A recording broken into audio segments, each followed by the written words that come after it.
संस्कृति ओडिया को आपण समस्त स्वागत। अगस्ट 2026 यह आम समस्त सबु लग्न सबु राशि मानक यह केमिति रहिबो ताहार आमे विश्लेषण आरंभ करिबा। ता पूर्वरु आमे जानिबा ए मासर ग्रह गोचर आम समस्त कौन केमिति रहिबो। तो सर्वप्रथमे आपणकर जो देवगुरु बृहस्पति अछंती ताहा आपणकर सही कर्कट रे उच्च रे रहिबे। आउ 19 अगस्ट रे अश्लेषा नक्षत्र रे गोचर करिवे। एठी आपणकर जो कोंतनी बुध जहा कि 7 अगस्ट रे आपणकर कर्कट रे गोचर करिवे। आउ ताहा परे एहा आपणकर जो कोंतनी किछि समय पई बेली आपणकर 16 अगस्ट रे अश्लेषा रे भी गोचर करिवे। जो कहते बुद्धि और आपणकर जो कहते ज्ञान एक मिलन जहाँकि बहुत ही बेसी भाग्यवर्धक तापाई आमर एक छोट विश्लेषण जन्म नक्षत्र अच्छी आपण से वीडियोटी जाइए देखिपारे।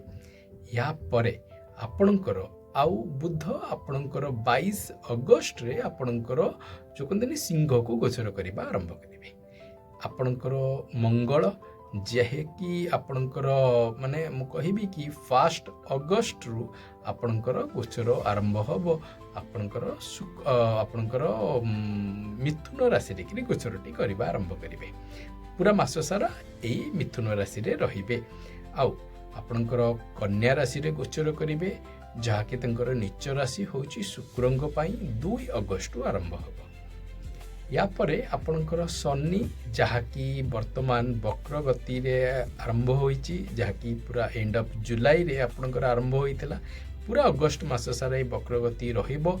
आउ एहा आपणकर सेही मीन रे ही हबार अछि। राहु आउ केतु आपणकर सेमिति जो कहतनी आपणकर कुंभ आउ आपणकर सिंह रे गिरी तंकर गोचर सेहा भाबरे रहिबो।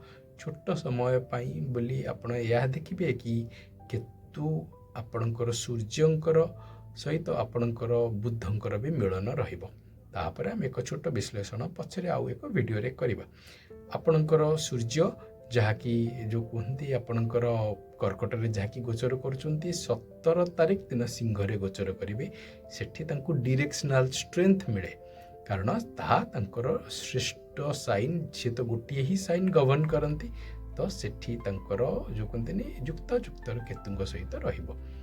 आउ आपणकर रहिला के चंद्र तो पूरा सबु 2 दिन लेखे तांकर सबु नक्षत्र सहित सबु राशि रे गोचर करती। यह होची आपणकर एक छोट विवरणी जहा कि एई मासर आपणकर गोचर पाई।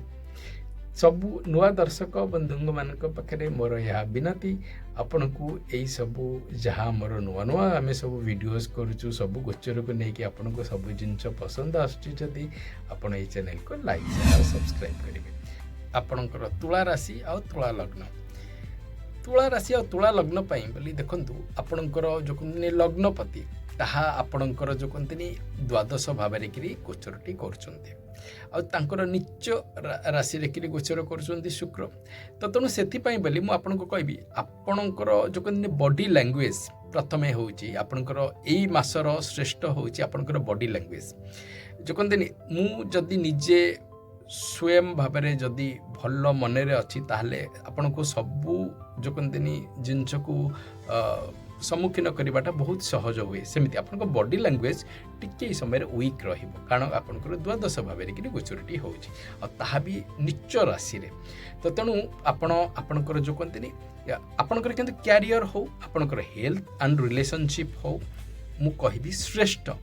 किंतु जेहेतु आपणकर निज मन कारण स्वयं होचंती आपणकर लग्नपति जेहेतु वर्तमान से नीच राशि रे चली आपणकर तरफ निज तरफ आपणकर रिलेशनशिप हो बिजनेस पार्टनरशिप रे हो आपणकर कैरियर फ्रंट रे हो आपणकर कलीग्स मान सहित आपणकर तरफ जो कहते एतटा भाव में आपड़ जी मन खोलिकी लोक मान सहित मिसंती आपणकर जो कहते सबू जिनस कर्म करती आपणकर वर्क स्पेस रे आपणकर ऑफिस रे किंबा आपणकर जो कहते बिजनेस रो एंटरप्राइज रे आपण जहाँ सब जिनस करती ତାହା ଆପଣଙ୍କର ମନ ତରଫରୁ ଟିକେ ୱିକନେସ୍ ଆପଣଙ୍କୁ ଦେଖାଯିବ। ଯେମିତି ଆଜି ମାନେ ମନରେ ସେତିକ ଦମ୍ଭ ନାହିଁ, ଯେଉଁ କୁହନ୍ତି ନା ଆପଣ ଡିସିସନ୍ ମେକିଂରେ ବି ଆପଣଙ୍କର ଇମ୍ପାକ୍ଟ ରହିବ। ତା'ର ରିଜିନ୍ ଅଛି, କାରଣ ଆପଣଙ୍କର ଶନି ଆପଣଙ୍କର ବକ୍ରରେ ଆରମ୍ଭ ହୋଇଯାଇଛନ୍ତି, ସେଥିପାଇଁ ବୋଲି ତା'ର ଫଳାଫଳ। ଏନିୱେ ଆମେ ତ ବର୍ତ୍ତମାନ ଅଗଷ୍ଟ ମାସର ଆମେ ଚିନ୍ତାଧାରା ଆମେ ରଖିଛୁ, ତେଣୁ ମୁଁ ଆପଣଙ୍କୁ କହିବି ନିଜ ତରଫରୁ ମନରେ ଦୃଢ଼ତା ଆଣନ୍ତୁ।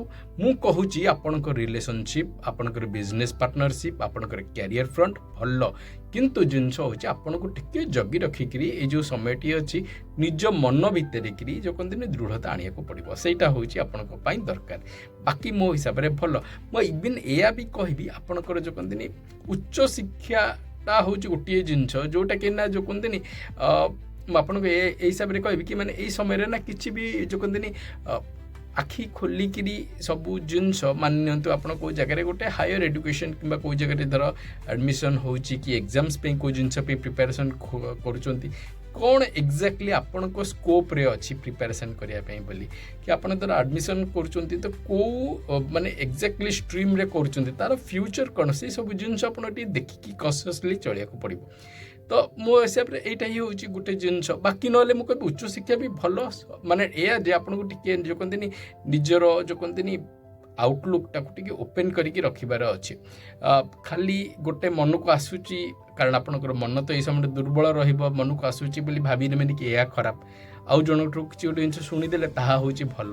ତ ତେଣୁ ସେଇଟା ହିଁ ସେଇଥିପାଇଁ ବୋଲି ଆପଣଙ୍କୁ ଟିକେ ଦେଖିବାକୁ ପଡ଼ିବ।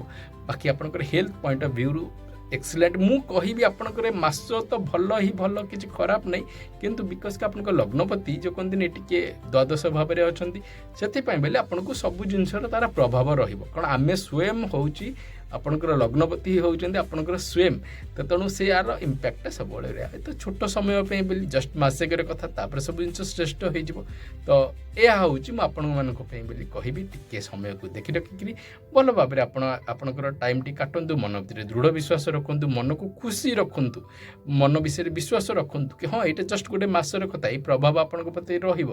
ଦେଖିବେ ଏ ସମୟ ବହୁତ ଭାବରେ ଆପଣଙ୍କର କଟିଯିବ। ଜଗନ୍ନାଥ ଆପଣଙ୍କର ମଙ୍ଗଳ କରନ୍ତୁ, ଆପଣଙ୍କ ସମୟ ସର୍ବଶ୍ରେଷ୍ଠ ଭାବରେ କଟୁ ଅଗଷ୍ଟ ମାସରେ, ଏହା ମୋର ଭଗବାନଙ୍କ ପାଖରେ ବିନତି।